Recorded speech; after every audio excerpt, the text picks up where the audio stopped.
Me alegra mucho que usted pueda gozarse y que pueda en la casa del Señor estar alegre.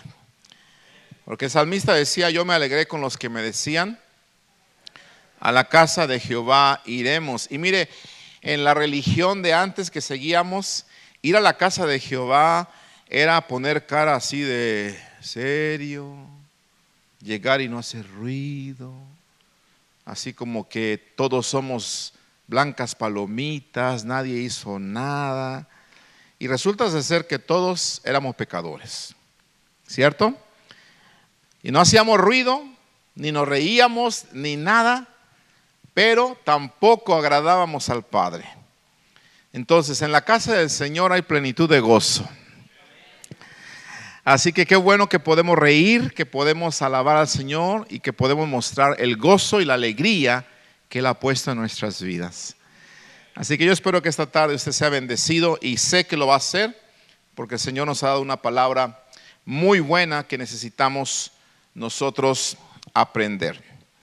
Bueno, quiero entonces comentar que hace 8 días estuvimos hablando que una de las verdades que necesitamos nosotros recordar es que Jesús nos ha dado toda potestad sobre toda la fuerza del enemigo. Esto quiere decir que usted y yo hemos recibido dos cosas.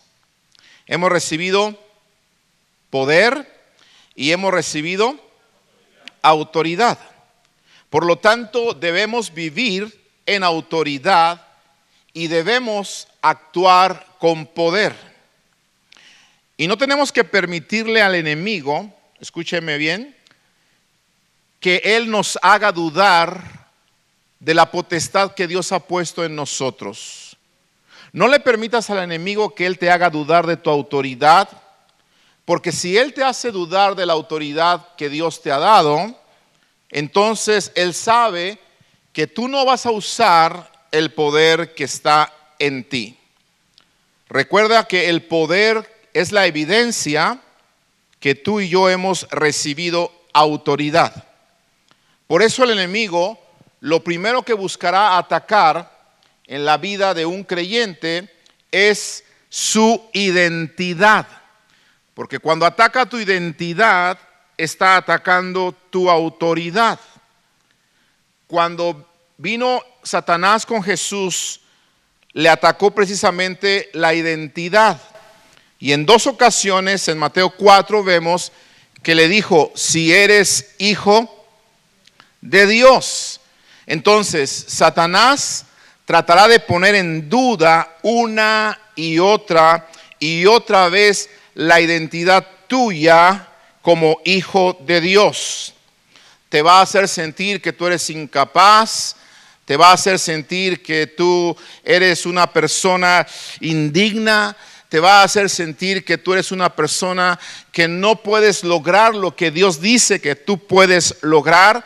Pero amados hermanos, tenemos nosotros por favor que tener claros lo que somos en Cristo Jesús. La palabra dice que somos hijos de Dios. Así que tú dilo y créelo, eres un hijo de Dios. No solamente somos hijos de Dios, yo soy un justo que nunca será desamparado y mi simiente nunca mendigará el pan. Aleluya. Yo soy un rey que es parte del reino de reyes y sacerdotes, que he sido llamado para anunciar las virtudes de aquel que nos llamó de las tinieblas a la luz admirable. Gloria al Señor. Entonces no permitas por favor que el enemigo ponga en duda tu identidad, porque entonces está atacando tu autoridad. Con esto en mente, nunca dudemos de nuestra autoridad. Usemos el poder que el Señor nos ha dado, porque recuérdalo, el poder es la evidencia que en ti hay autoridad. ¿Cuántos bendicen el nombre del Señor? Amén. Bendice su nombre, por favor. Bendice su nombre.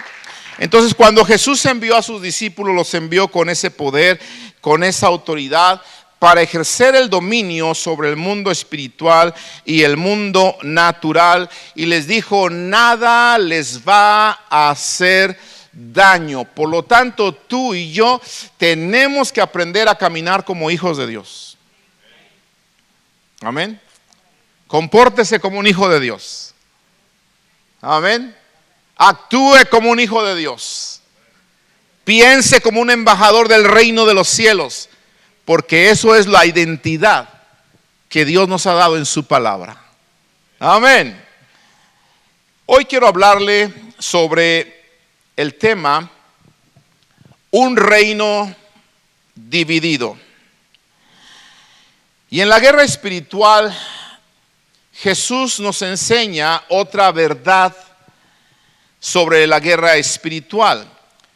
Así como hemos aprendido la verdad de que Él nos ha dado potestad sobre toda fuerza del enemigo y que nada nos va a dañar, también tenemos que aprender esta verdad que el Señor nos enseña en Lucas capítulo 11, versículo 14.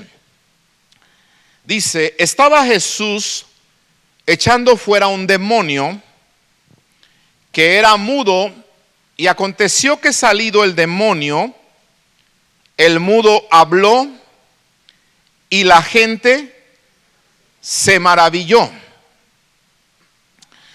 Cuando yo leía en esta mañana que Jesús echó fuera este demonio y dice que era un demonio mudo y que cuando lo echó fuera el mudo habló y la gente se maravilló, yo preguntaba y decía, ¿qué habrá dicho este mudo? ¿No? Porque perdóneme, pero yo soy bien preguntón y ya se lo he dicho. Yo veo la Biblia y digo, Señor, me hice esta pregunta porque dice que la gente se maravilló. Número uno, creo que la gente se maravilló porque obviamente esa persona no podía hablar, ¿verdad? Y eso es un milagro. Pero vuelvo a preguntar, ¿qué diría ese mudo? Entonces lo quise hacer personal. Si usted hubiese sido ese mudo y el Señor se encuentra con usted y hace el milagro en su vida y le devuelve el habla, ¿cuáles hubiesen sido las primeras palabras de usted? Piénselo, lánceme algunas palabras. Gracias, ¿qué más? Gloria a Dios, ¿qué más? Bendito eres, ¿qué más? A ver, vamos, ayúdeme. Alabanzas a tu nombre, ¿qué más? Mereces gloria, oh Dios, grande es tu poder. Eres el Hijo de Dios, poderoso, aleluya.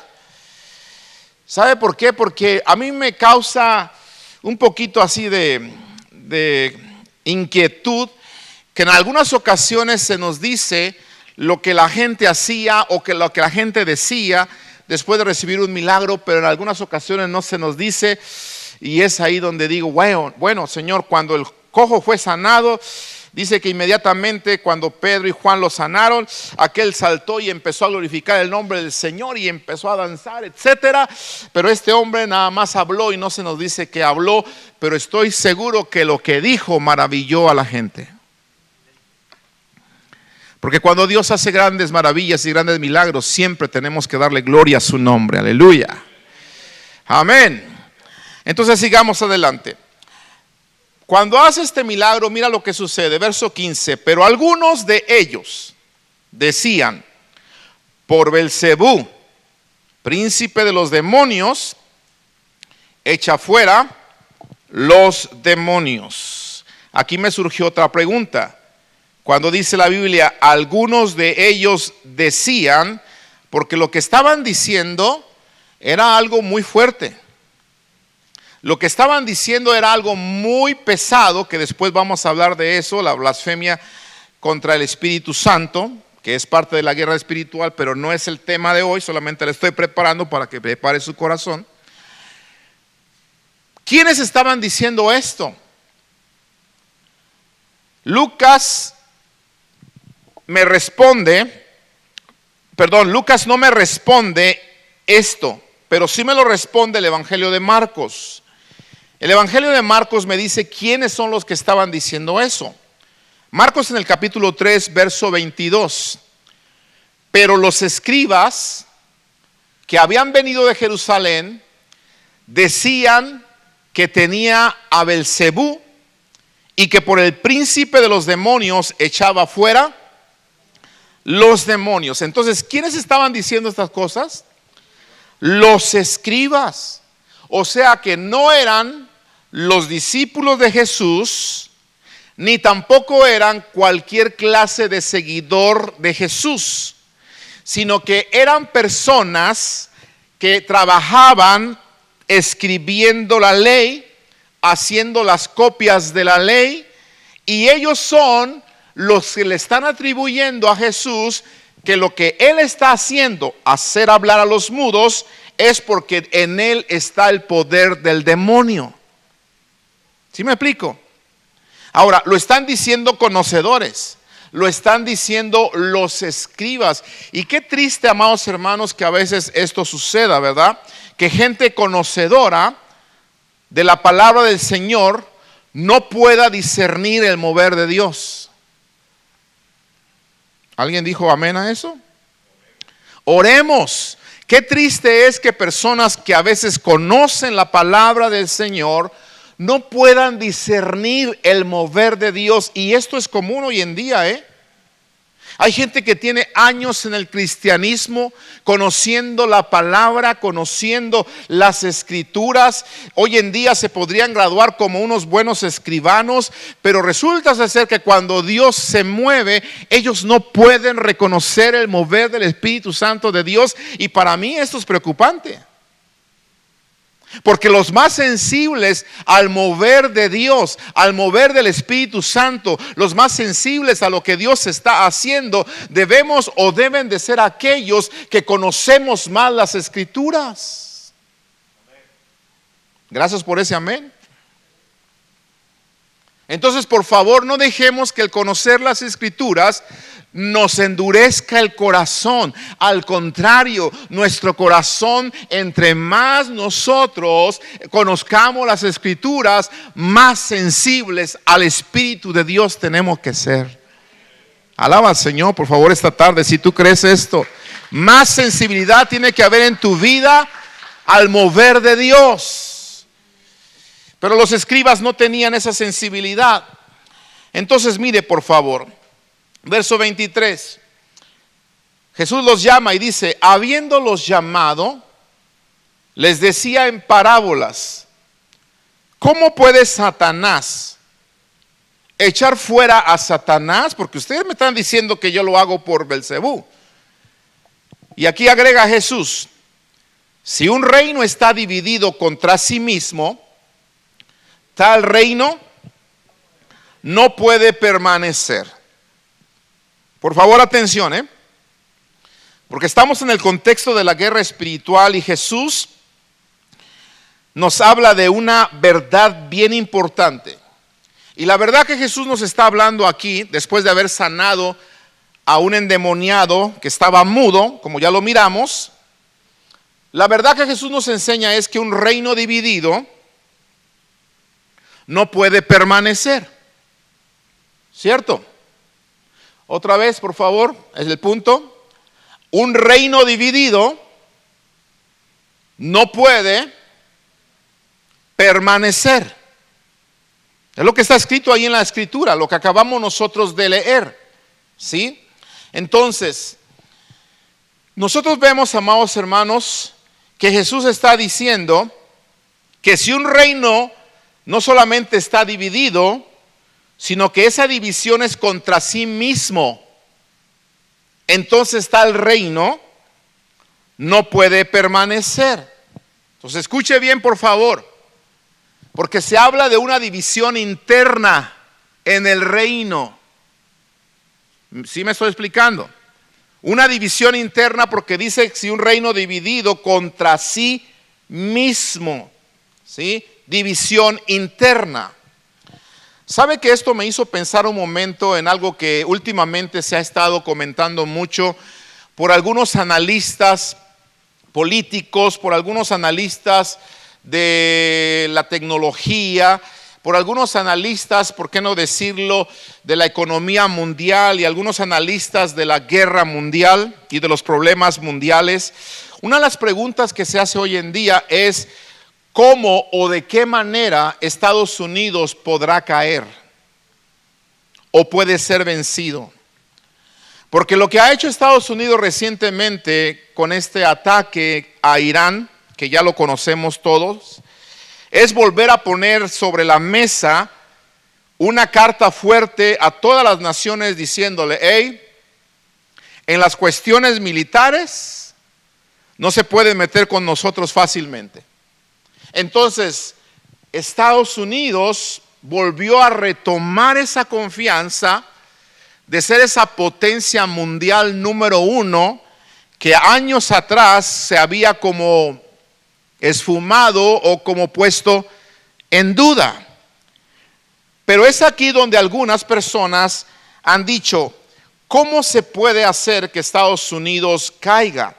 He escuchado inclusive a teólogos, escatólogos, estudiar la palabra y decir: no vemos a Estados Unidos en las últimas profecías, no vemos a Estados Unidos descrito en un papel importante en las últimas profecías. Y si no está Estados Unidos ahí, eso significa que entonces Estados Unidos tiene que caer como potencia.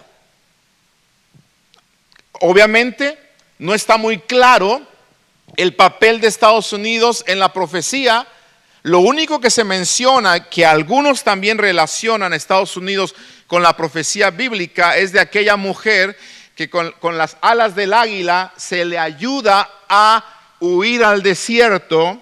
Y algunos han pensado que esas alas de águila que ayudan a la mujer, que es Israel, a huir al desierto, no es alguien más que Estados Unidos de Norteamérica.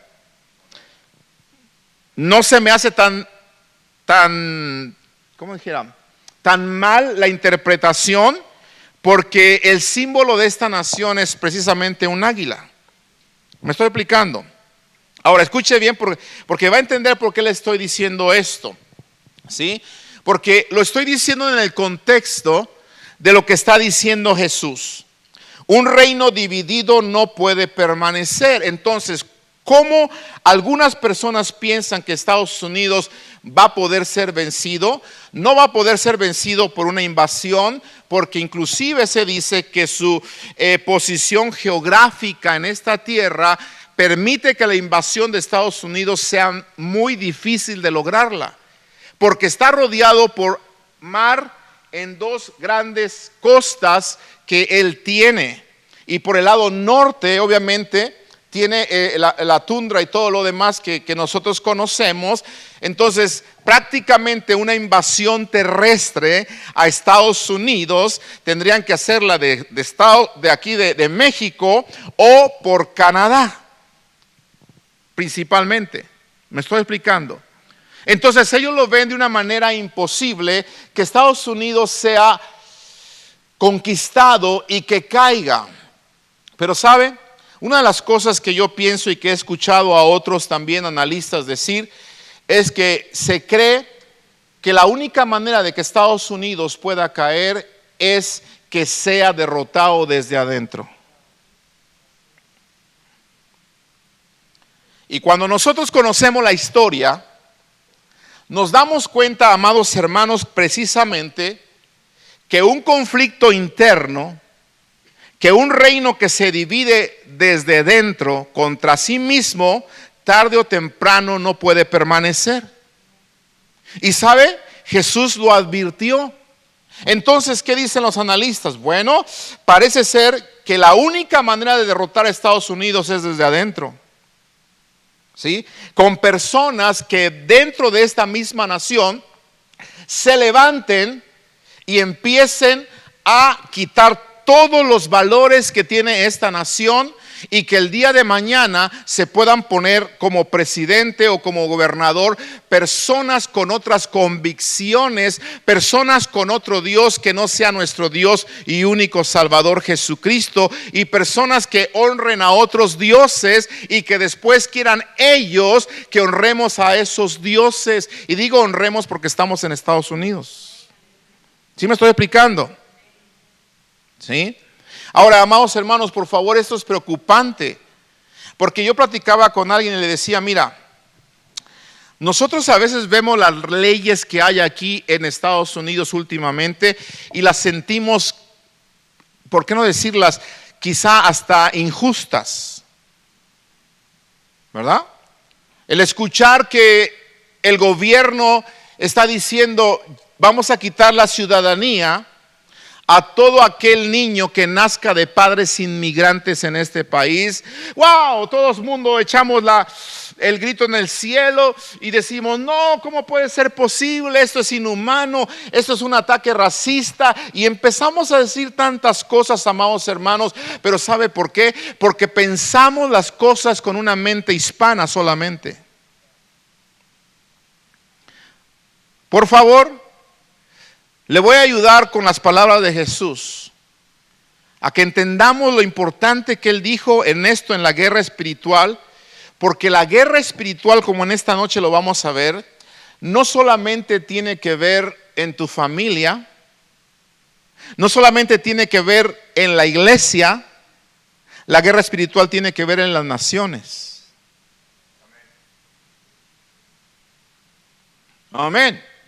Entonces, cuando nosotros escuchamos una noticia, rápidamente nos enfrascamos y la pensamos y la digerimos con nuestra mente hispana y decimos, es un ataque contra los hispanos, es un ataque contra los latinos, etcétera. Pero escúchame bien, tenemos que aprender a pensar de una manera más allá de nuestro propio yo, más allá de solamente mi comodidad, más allá de solamente mi raza o mi gente o mi pueblo. Tenemos que pensar más allá de lo que puede venir en algunos años si esto continúa como está. ¿Sabes tú que cuando una persona que viene de un régimen islamista, por ejemplo, entra a este país ilegalmente por cualquier medio y está aquí algunos años y el día de mañana tiene hijos en esta nación, esos hijos, por la ley que hay actualmente, se convierten automáticamente en ciudadanos de este país?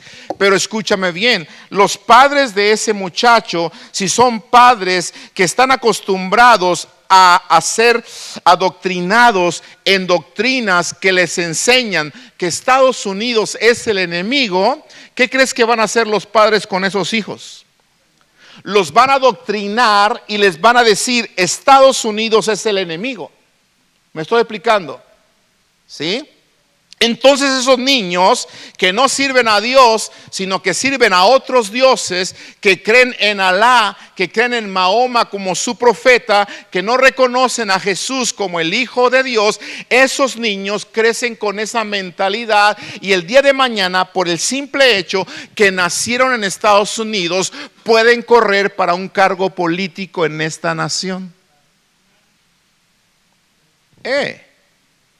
Y esa persona puede llegar a ser un alcalde de una ciudad, puede llegar a ser un senador de un estado, puede llegar a ser un gobernador de un estado, puede ser un senador, etcétera, un congresista, o puede llegar a ser alguien en las Fuerzas Armadas de esta nación, o también puede llegar a ser un presidente de esta nación. Y es ahí el problema. Es ahí el problema, porque mira, ¿de qué sirve que la ley, digámoslo así, no se modifique? Y yo no digas que con esto, digamos, estoy votando, sí. No, yo digo, Señor, que se haga tu voluntad. Que se haga la voluntad del Señor, porque Él sabe los tiempos, conoce lo que es mejor. Pero lo que yo le estoy invitando es a pensar lo que dice Jesús, para que vayamos y veamos más allá de simplemente pensar en que somos hispanos y traigamos todo a la mentalidad hispana. Porque cuando Jesús habló estas cosas, no solamente pensó en los mexicanos, en los hispanos, no, pensó en todos. Yo le digo a alguien: ¿de qué serviría el día de mañana estar en este país si en este país el día de mañana no se va a honrar a Dios? Si en este país el día de mañana alguien va a venir y te va a decir: ¿sabes qué? Los 10 mandamientos fuera, porque eso no es de Dios, ahora es Alá, ahora es Mahoma, ahora es esto. Y desde dentro comienzan a destruir este país y sus valores y sus principios. Te pregunto, ¿de qué serviría que nosotros viviéramos con inseguridad y terrorismo dentro de este mismo país? ¿De qué serviría? Ya no habría diferencia de vivir aquí o vivir en Guatemala, de vivir aquí o vivir en México, de vivir aquí o vivir en cualquier otro país, porque estaríamos pasando por los mismos problemas que muchos países que tienen este tipo de gobernantes o de regímenes, ¿verdad?, están pasando. ¿Sí me estoy explicando? Entonces escuche bien, amados hermanos, ¿qué hacen estos presidentes? Este presidente que nosotros tenemos es un hombre de negocios, es un hombre que cuando él está tomando esas decisiones, yo digo, ¿cómo está tomando esas decisiones? Él sabe que va a morir en algunos años. Pero escucha bien, sabe que tiene una descendencia. Y más de que tiene una descendencia, él tiene un patrimonio muy grande, hablando económicamente. Entonces, ¿qué hacemos nosotros como padres? ¿No queremos asegurar a nuestros hijos? Claro, ¿no?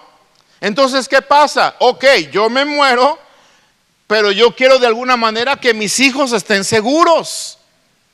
Porque si mis hijos no están seguros y tengo el poder y quiero hacerlo como acabamos de hablar, para hacer este cambio con tal de ayudar a que no se destruya este país desde dentro. Porque a este país han entrado de muchas ideologías, han entrado de muchas religiones, han entrado de muchos pensamientos, y es una mezcla de tantas cosas que si no se hace algo, amados hermanos, el día de mañana, ¿quién sabe cómo nos va a ir? ¿Me estoy explicando? ¿Sí? Por eso, la historia nos dice que si no aprendemos del pasado, de los errores del pasado, vamos a cometer otra vez los mismos errores. ¿Sí? Un gran político y también militar llamado Julio César, ¿verdad?, del Imperio Romano, él dijo en una ocasión: divide y vencerás. ¿Sabes tú que el imperio griego, que fue tan fuerte, porque él tenía un hombre estratega tan inteligente que se llegó a nombrar a Alejandro el Grande? Yo no sé cuántos hayan leído la historia o visto al menos una serie de Alejandro el Grande, pero te recomiendo. Este hombre tenía unas estrategias increíbles y nadie le podía hacer frente a este hombre. Ganó y conquistó, ¿verdad?, todo lo que él quiso conquistar. Nadie le podía hacer frente al imperio griego hasta que ¿qué? Hasta que Alejandro muere, y entonces comienza la división dentro del imperio. ¿Y qué sucede? Sus generales comienzan a dividirse y se divide el imperio en 4, y entonces vienen y los comienzan a derrotar. ¿Y qué sucede? Conocemos nosotros el imperio romano. Al imperio romano lo mismo, comenzaron a avanzar, comenzaron a conquistar, nadie les podía hacer frente al imperio romano, ¿verdad? ¿Y cómo cayó el imperio romano? De la misma manera, por una división interna. Comenzó a corromperse internamente, y lo que era un gran imperio terminó acabándose. Velo en la historia. ¿Y quién dijo esto? Antes que lo dijera Julio César, Jesús ya lo había dicho. ¿Está conmigo? Jesús ya lo había dicho, ¿sí? Un reino dividido no puede prevalecer. Pero escucha bien, por favor. Jesús no se queda con eso. En el versículo 25, porque usted dirá, pastor, hoy vino a hablarnos de política. No. Simplemente le estoy diciendo que la guerra espiritual incluye a las naciones. Por eso dice que tenemos que orar por los que están en eminencia, ¿cierto? Antes de juzgar a nuestros políticos, antes de juzgar a los líderes, hay que pensar con una mente más amplia de acuerdo a la palabra y orar por ellos. Porque a veces nos unimos a pensamientos egoístas, ¿sí? Y cuando Dios quiere la seguridad de esta nación, si tiene planes para esta nación de ayudar a Israel en un futuro, solamente Dios, Él lo sabe, ¿cierto? Y para que pueda ayudar esta nación a Israel en un futuro, como esa águila que lleva a esa mujer en sus alas al desierto, la única manera de que eso suceda es que Israel siga siendo amigo de Estados Unidos. Pero si el día de mañana se pone en el poder alguien con descendencia iraní, con descendencia de Irak o de algún país de esos extremistas, yo dudo que quieran seguir siendo amigos de Estados Unidos. De Israel, perdón. ¿Sí me estoy explicando? ¿Sí? Entonces hay que orar por las autoridades. Ahora, Jesús no se queda solamente, amados hermanos, con la idea de decirnos de la guerra espiritual en el ambiente de las naciones, sino que en el versículo 25 dice algo más. Dice, y si una casa dividida contra sí misma, la tal casa, dice, no puede ¿qué? Permanecer. Y si Satanás se levanta contra sí mismo y se divide, aún en Satanás esto aplica, no puede permanecer, sino que ha llegado ¿qué? Ha llegado su fin. Entonces escúcheme bien, Jesús me dice ahora que una casa dividida no puede permanecer. Interesante esto, por favor. Por eso tenemos que procurar la unidad a nivel social en esta nación, pero también tenemos que procurar la unidad a nivel familiar, hasta donde alcance en nuestra capacidad. Por eso la palabra dice, en cuanto dependa de ti, estar en paz con todos, ¿sí? ¿Por qué? Porque si mi casa está dividida, yo no te lo estoy deseando, pero la palabra está diciendo que no va a permanecer. Tarde o temprano va a fracasar. Porque hasta el mismo diablo, si no permaneciera unido con sus demonios, Jesús está diciendo, va a fracasar, no va a permanecer. Por lo tanto, nosotros tenemos que tener cuidado de las divisiones internas, de las divisiones familiares. ¿Con cuánta razón dice la Escritura que en estos días algunos serían malagradecidos con los padres, ¿verdad? Hombres ingratos. Pero también dice que en estos días haría volver el corazón de los hijos a los padres. ¿Cuántos dicen amén? ¿Y de los padres a qué? Porque Satanás se las arregla para dividir a la familia. ¿Cierto o no? Una casa dividida no permanece. Un reino dividido no permanece. Y agregamos, una iglesia dividida tampoco puede permanecer. ¿Sí? Por eso en los primeros capítulos del libro de Hechos, nosotros, amados hermanos, vemos dos cosas.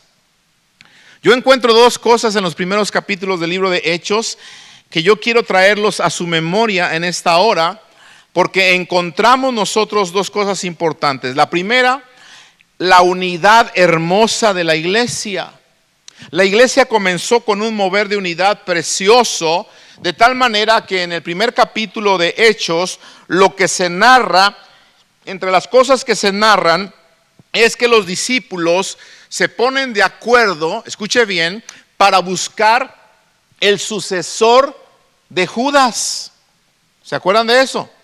Ahora no voy a leer los versículos porque ya la mayoría conocemos esto y tengo otros versículos que leer. Pero si usted lee esto en Hechos, en el capítulo 1, ahí lo va a encontrar. Entonces los discípulos se unen, se ponen de acuerdo, oran, ¿sí? Y le piden al Señor dirección para ver quién es el sucesor de Judas. Y en medio de la oración el Señor contesta y entonces ellos eligen ¿a quién? ¿A quién? ¿A quién? No, hombre, ya me fallaron. ¿A quién eligieron?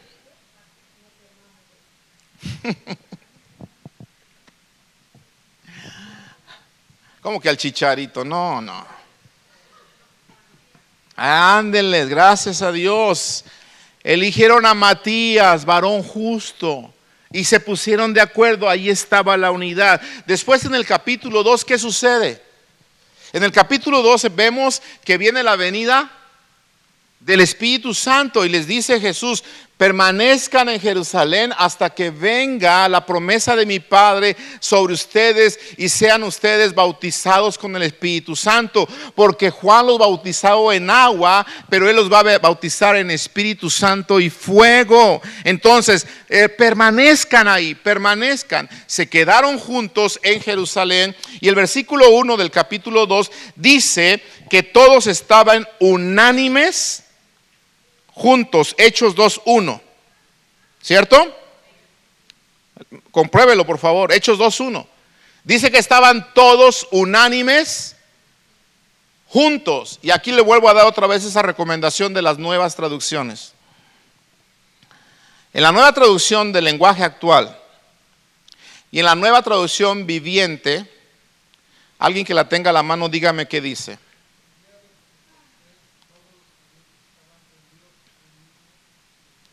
En el día del Pentecostés, todos los creyentes estaban reunidos en un mismo lugar. La traducción en lenguaje actual y la nueva versión internacional dicen reunidos en un mismo lugar. La Reina Valera dice estaban todos unánimes juntos. ¿Verdad que hay grande diferencia? Porque cuando dicen estaban reunidos en un mismo lugar, podemos estar todos reunidos en el mismo lugar y cada quien por su lado. No hay unidad. No estamos en un mismo sentir, no estamos de acuerdo. Entonces vuelvo otra vez, por favor, a prenderles el foquito. Tun, tun, tun, tun. Buenas las versiones nuevas cuando nos ayudan a entender, pero malas cuando nos alejan del propósito original de Dios en su palabra. ¿Ok? Y usted dirá, pastor, ¿y usted cómo sabe cuando nos está alejando? Bueno, por el conocimiento que tenemos amplio de la palabra del Señor, el deseo de Dios es que seamos uno. No solamente que estemos reunidos en el mismo lugar. Amén. ¿Sí? Entonces, por favor, tenga cuidado con esto. Se lo dejo ahí simplemente como un bonus. ¿Ok? Entonces, viene el Espíritu Santo de Dios, se logra una unidad preciosa en los primeros creyentes. Y la Biblia me narra en el capítulo 2, versículo 43 al 47, la vida de los primeros creyentes. Dice la Biblia que tenían en común todas las cosas, que perseveraban unánimes cada día en el templo, que partían el pan en las casas y que comían con alegría y con sencillez de corazón, alabando a Dios, y que contaban con el favor del pueblo. Y dice que el Señor añadía cada día a los que habían de ser salvos. O sea, estaban pasándola bien. Amén. Estaban creciendo y la estaban pasando bien, ¿verdad? Qué hermoso es cuando la iglesia puede crecer y la puede pasar bien. Pero escuche bien, tenía que venir la oposición satánica. Por eso Jesús les dijo, les voy a dar poder, les voy a dar autoridad sobre toda fuerza del enemigo. Nada les va a hacer daño. La iglesia estaba contenta, estaba creciendo, la estaban pasando bien. Pero segundo, yo encuentro en los primeros capítulos de Hechos que vino la oposición satánica. Y escuche bien por favor, porque la oposición satánica la vemos de varias formas. Primero, la vemos a través de la persecución. ¿Sí? ¿Por qué? Porque en el capítulo 3 se sana a este enfermo, a este cojo que estaba sentado en el templo, ¿verdad? Como lo vemos en el capítulo 3. Y entonces, por haber sanado a este cojo, los discípulos se meten en problemas, ¿cierto? Estoy parafraseando historias muy conocidas. ¿Sí? ¿Amén? ¿Puedo hacerlo?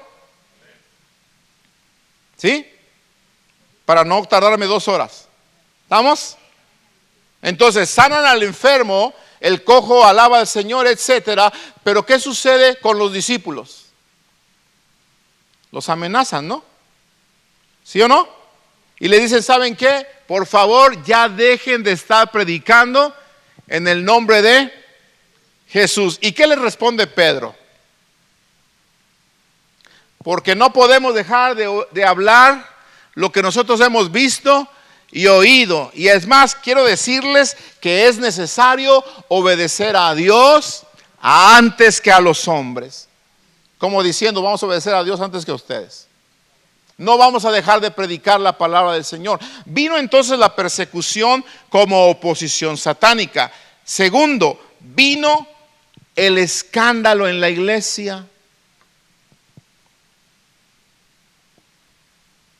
Y sabe que los escándalos, los tropiezos, los problemas en la iglesia son muchas veces precisamente parte de la oposición satánica que Satanás logra en las iglesias para traer precisamente oposición al avance del evangelio.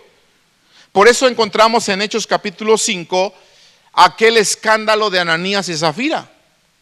¿Se acuerdan? Todos sabemos lo que hicieron ellos. Trataron de engañar y de mentir al Espíritu Santo de Dios, ¿cierto? No tengo que decir lo que hicieron, ¿verdad? Ya sabemos qué hicieron. Trataron de mentir al Espíritu Santo de Dios y murió Ananías y después murieron los dos. Y la iglesia no solamente sufrió oposición por los escándalos, porque mira, amados hermanos, qué difícil es cuando hay escándalos en la iglesia. ¿Sí o no? Retrasa el evangelio. Otra de las cosas que mostró oposición a la iglesia fue, escucha esto, la división interna. Y es aquí donde yo quiero pasar los últimos minutos de esta enseñanza. La división interna. ¿Por qué? Porque ya la persecución no los había detenido. Los escándalos tampoco los detuvieron. Entonces el enemigo levanta otra cosa, división dentro de ellos, para que se tratara de cumplir lo que dijo Jesús: un reino dividido contra sí mismo no prevalece. Y usted y yo somos parte del reino de Dios en esta tierra. Entonces Satanás sabe que si logra dividirnos entre nosotros, sabe que tarde o temprano no vamos a prevalecer. Y yo no sé usted, pero yo quiero prevalecer. Entonces tenemos que tener cuidado con la división interna. ¿Sí? Y en Hechos capítulo 6 miramos cómo empezó ese problema interno entre los discípulos. ¿Por qué? Porque vino esa división interna, que es una de las estrategias más eficaces de Satanás para detener el evangelio. ¿Sí? La división interna de la iglesia. Y ahí nosotros nos damos cuenta de la murmuración que comenzó a haber en la misma iglesia entre ellos mismos. ¿Sabes qué estamos viendo aquí? Algo muy importante que tenemos que recordar. Con el crecimiento de la iglesia aumentan también los problemas. ¿Cierto? Qué bueno, todos deseamos que la iglesia crezca, ¿cierto? Pero no hay que ignorar esta verdad, amados hermanos. Cuando tú y yo deseamos que la iglesia crezca, los problemas crecen. ¿Sí? De la misma manera, escucha bien, cuando un reino crece, los retos para ese reino se hacen mayores. De la misma manera sucede para las familias. Cuando una familia se hace numerosa y crece, los retos para esa familia se hacen más grandes. Por eso recuerdo en México un comercial que decía: la familia pequeña vive mejor. ¿Cuántos se acuerdan de ese comercial? Porque es cierto. Entre más grande sea el imperio, más grandes son los retos. Entre más grande sea la familia, más grandes sean los retos. Y entre más grande es la iglesia, más grandes son los retos y los problemas que vienen. ¿Todavía queremos que Dios haga crecer esta iglesia?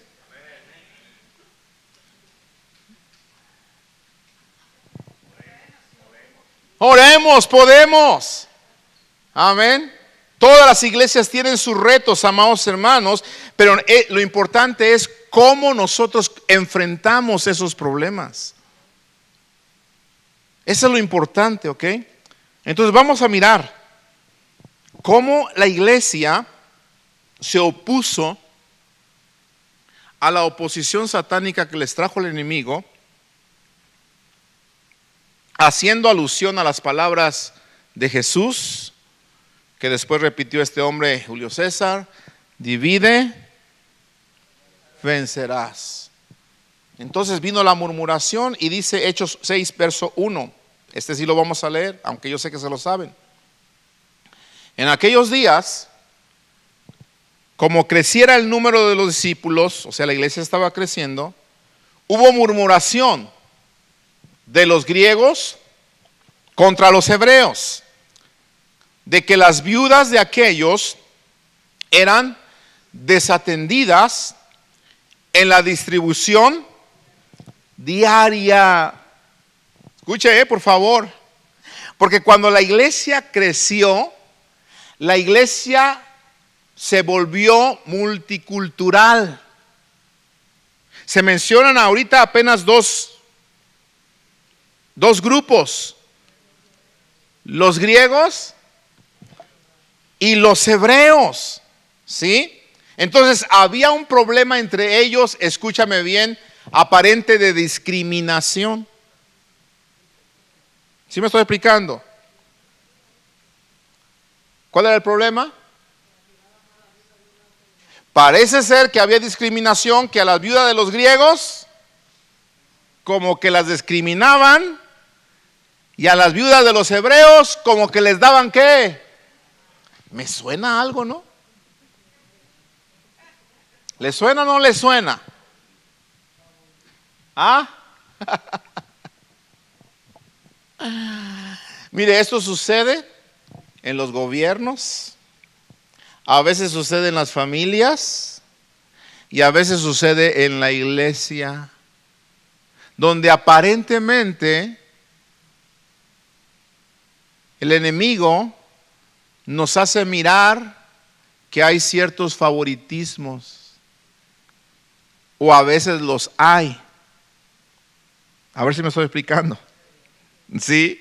Entonces, ¿qué sucede? Porque aquí sí lo había. No era un invento. Sí había el problema de favoritismo, sí había el problema de discriminación, y vuelvo a repetir, el problema no es que haya problemas, sino el problema es que no sepamos enfrentar los problemas. No sé si me expliqué.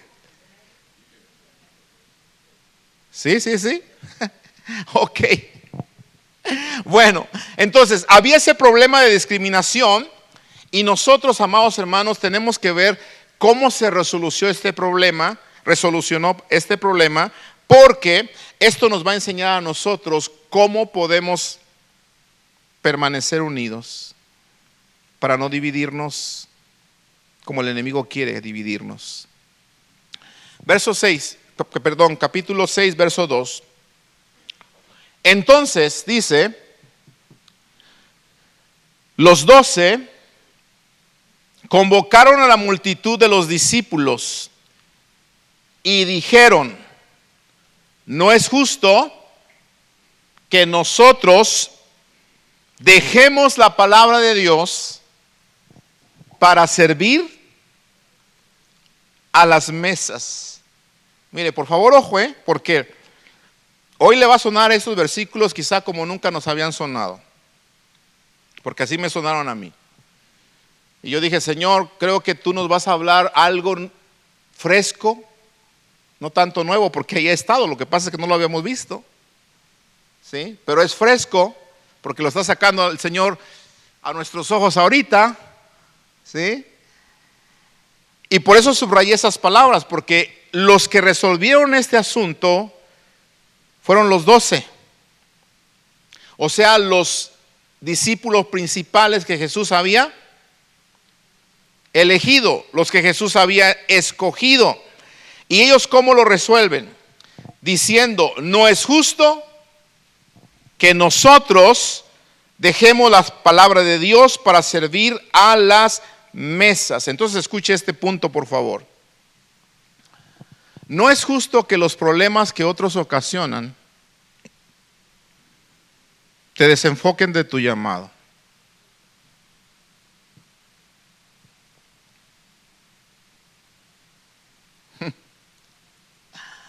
Ok, ¿estás conmigo? Abusados, porque esto es guerra espiritual. Todos y cada uno de nosotros hemos recibido un don, hemos recibido cierto llamado dentro del reino de Dios y tenemos que echar adelante ese llamado y esos talentos. Pero ojo, el enemigo puede usar los problemas de otros para desenfocarte a ti de lo que tú has llamado a hacer. Entonces, me gusta la palabra. Aquí hay dos palabras que van a resaltar esta noche. La primera es que no es justo, no es bueno, no es sano que tú dejes desenfocarte de tu llamado por los problemas que ocasionan otros. No es justo que tú trates de conseguir tu paz robándole la paz a alguien más. No sé si me estoy explicando. A veces hay gente así. Quieren lograr la paz ellos, pero robando la paz de otros. Eso no es justo. Y no te dejes. Por eso los 12, los líderes principales, sabiendo el problema que estaban enfrentando, dicen, momento, porque estos problemas los ocasionaron ustedes. Estoy parafraseando, ¿sí?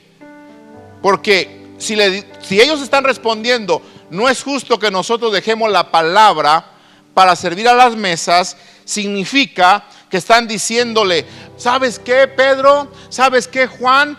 Para que no haya favoritismo, ¿qué les parece si ustedes se ponen a repartir y ayudar a las viudas, sirviendo a las mesas? Eso es lo que está indicando el versículo. ¿Sí me estoy explicando? Por eso ellos dicen, no, esto no es justo. Nosotros tenemos un llamado primordial y es predicar la palabra del Señor, y no vamos a permitir que los errores de ustedes, los problemas de ustedes nos desenfoquen a nosotros de lo que hemos sido llamados a hacer. Ojo, porque esa es una forma en la que Satanás puede ganar terreno en tu vida. Desenfocarte de lo que has sido llamado a hacer. No lo dejes. Sé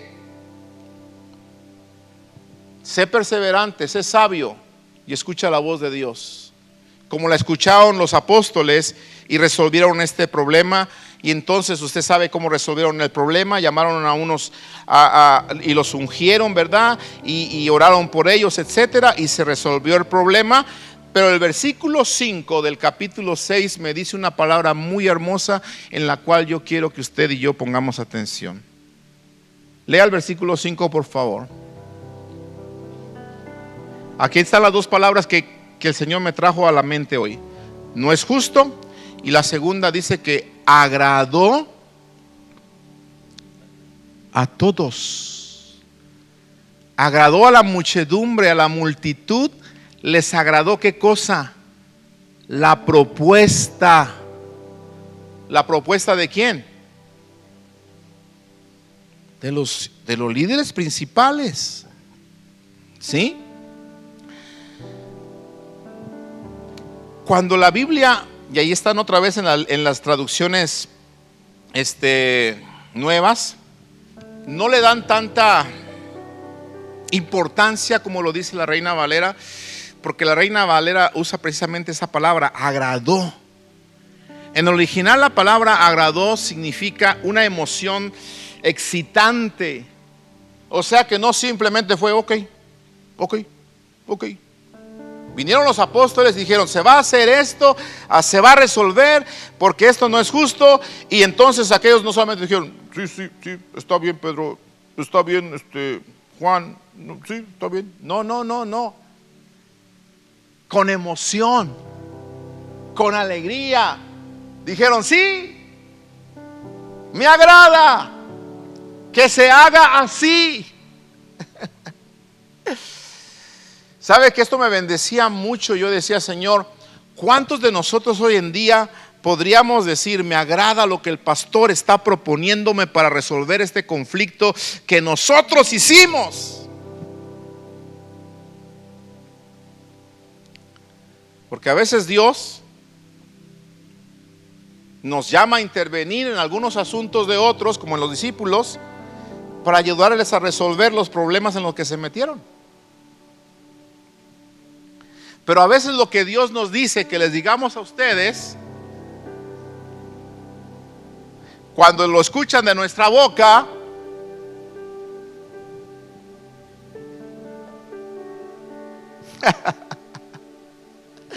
¿verdad que no agrada? Ahora, si no agrada, hay que pensar por qué no me agradó lo que me están pidiendo.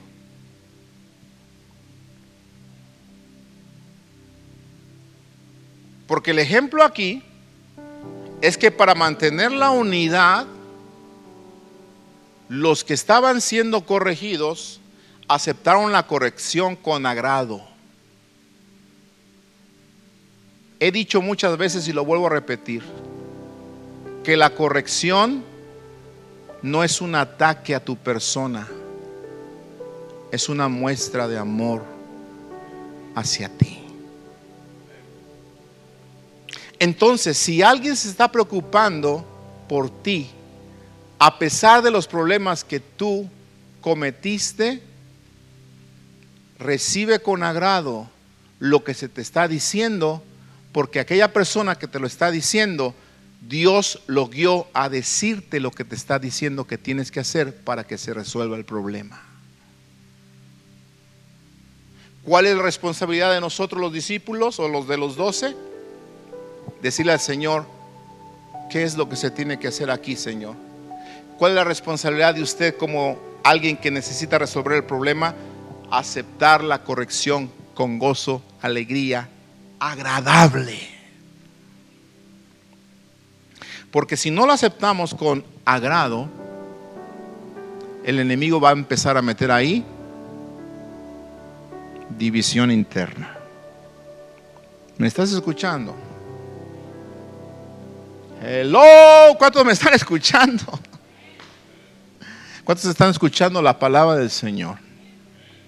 El enemigo va a empezar a meter división interna. ¿Por qué? Porque mira, cuando a ti no te agrada lo que tu pastor te dice, comienzas a incomodarte. Comienzas a ponerle cierta distancia, cierta frialdad y es que pues, ¿y qué está pasando? Estás dando lugar a la división en tu vida. Y la división en un país, en una familia, en una iglesia, siempre comienza en el liderazgo.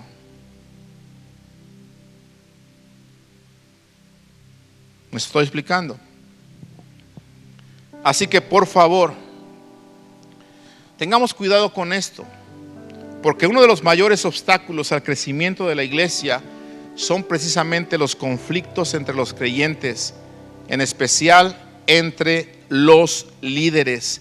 Por eso Jesús enseñó que la unidad entre los creyentes es el factor más importante en la evangelización eficaz. Él lo enseñó. Y nosotros tenemos que recordar las palabras de Jesús, ¿verdad? Porque Él lo dijo claramente, Juan 17, verso 20. Mas no ruego solamente por estos, sino también por los que han de creer en mí por la palabra de ellos. Es un ruego de Jesús al Padre. Dice, para que todos sean uno. Como tú, oh Padre, en mí y yo en ti, que también ellos sean uno en nosotros, para que el mundo crea que tú me enviaste. La gloria que me diste, yo les he dado para que sean uno, así como nosotros somos uno, yo en ellos y tú en mí, para que sean perfectos en unidad. Y si somos perfectos en unidad, ¿qué va a pasar?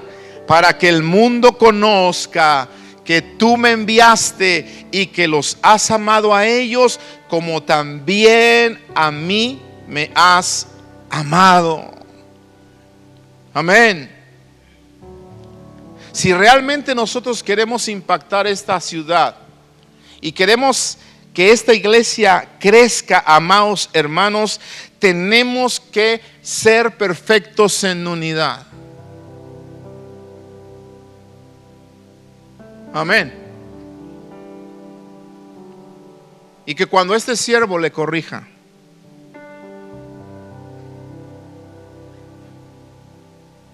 usted con alegría acepte corrección. Amén. Porque no es justo que nosotros dejemos de estar preparando la palabra del Señor para tratar de estar lidiando con problemas que otros ocasionan y que a veces quieren robar nuestra propia paz también. Entonces, ¿qué pasa? Hay una solución. ¿Y cuál es esa solución? Hacer lo que dice la palabra del Señor. Si tengo que pedir perdón, voy a pedir perdón y lo voy a hacer con agrado. Si tengo que humillarme, me voy a humillar y lo voy a hacer con agrado. Si tengo que dejar algo que me están pidiendo que deje, lo voy a dejar y lo voy a hacer con agrado. Porque si muestro desagrado, entonces mi corazón se empieza a dividir y el día de mañana la cizaña está brotando entre nosotros, porque el objetivo de Satanás es que esta iglesia no permanezca y todas las iglesias que adoran el nombre del Señor. Pero amados hermanos, yo quiero invitarle en esta tarde, y con esto voy a terminar, a que seamos la respuesta del ruego de Jesús. Él le rogó al Padre, lo acabamos de leer: Padre, no ruego solamente por ellos, sino por los que han de creer por la palabra de ellos. Padre, te ruego que sean uno. Te ruego que sean perfectos en unidad, para que el mundo crea, Señor. Entonces, cada vez que usted y yo dejamos a un lado nuestras diferencias, cada vez que usted y yo logramos resolver nuestros problemas con las propuestas o resoluciones que nos dan nuestros líderes, y entonces las aceptamos con alegría, usted y yo estamos contestando la oración de Jesucristo. Y yo no sé usted, pero yo quiero contestar la oración de Jesucristo y quiero ser uno juntamente con usted, para que el mundo crea y para que esta iglesia permanezca hasta que Él venga. Al Señor la gloria y la honra. Amén. Gracias, Padre, por tu palabra. Gracias por enseñarnos, Señor, lo importante de permanecer unidos. De verdad que grandes imperios grandes ministerios, grandes iglesias, grandes familias han fracasado porque no han aprendido a permanecer unidas. Señor, tú nos has advertido y nos has recordado que tanto los reinos como las familias, como las iglesias, si no permanecemos unidos, tarde o temprano caeremos. Tarde o temprano podemos dejar de cumplir con el propósito por el cual tú nos has enviado a esta tierra. Pero Señor, yo levanto un clamor y me uno al ruego tuyo, Jesús, para que seamos uno. Señor, te doy muchas gracias porque en mi vida cristiana he tenido 2 pastores. Y en mi vida cristiana, Señor, he honrado a estos hombres que tú has puesto sobre mí. Y yo sé, Señor, que a veces, aunque se nos pida algo que de momento no sea del todo de nuestro agrado, si sé que me lo están pidiendo conforme a tu palabra, ayúdame a aceptarlo con gozo. Ayúdame a que me agrade la propuesta. Y te doy gracias, Señor, porque siempre honré a mi pastor en México. Estoy honrando a mi pastor aquí en esta tierra, Señor. Y quiero seguir honrándolo, Señor, todos los días de su vida y de mi vida. Porque amo, Señor, la unidad de tu iglesia. Amo esta iglesia también. Y pido por cada uno de los líderes que estás levantando en esta iglesia, para que permanezcamos unidos. Y echemos fuera toda división. Echemos fuera todo sentimiento de desagrado. Y entonces no le demos lugar al diablo en nuestras familias, en nuestra iglesia, inclusive en esta nación. Hay cosas, Padre, que quizás se tengan que arreglar, que de momento no nos agradan, pero si están en tu voluntad, oh Señor, se van a hacer. Y si están conforme a tu palabra, las recibiremos entonces con alegría. Porque si alguien sabe lo que nos conviene, eres tú. Así que gracias por tu palabra. En el nombre glorioso de Jesús te doy gloria y honra por siempre. Amén y amén.